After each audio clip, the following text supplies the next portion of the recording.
Rob, lastly, what have you made of the officiating? And we saw in that New Zealand game, I believe there were 3 yellow cards issued, and I couldn't help thinking, oh, Northern Hemisphere ref, Wayne Barnes, this is how they roll.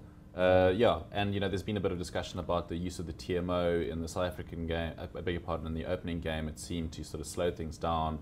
But there was an incident where Wayne Barnes sort of made it look seamless. What do you? Yeah, there's been a lot of imperfection, I think, and indecision, I think, and almost unnecessary indecision at times. I think sometimes, the old big screen in the background becomes a device that almost shows up referees at times, and then they have to sort of undergo a rather embarrassing sort of change of heart long after they've made a particular decision.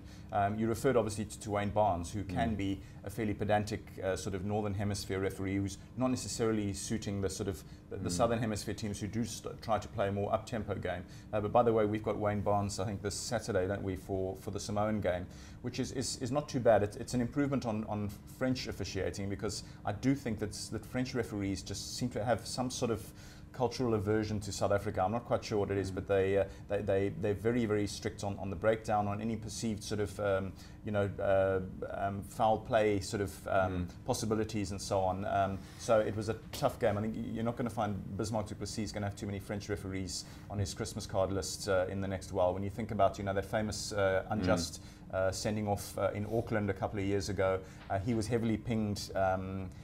At times when I thought he was supporting his body weight at the breakdown. He is a very competitive player. He does push the boundaries, so it's a very subjective thing. But that's the big problem for me, is that the subjective nature of officiating. Rugby has become too subjective. I think we need to try and get some slightly more clear-cut laws again, so that it also makes it easier for the referees and that they won't be exposed as a result.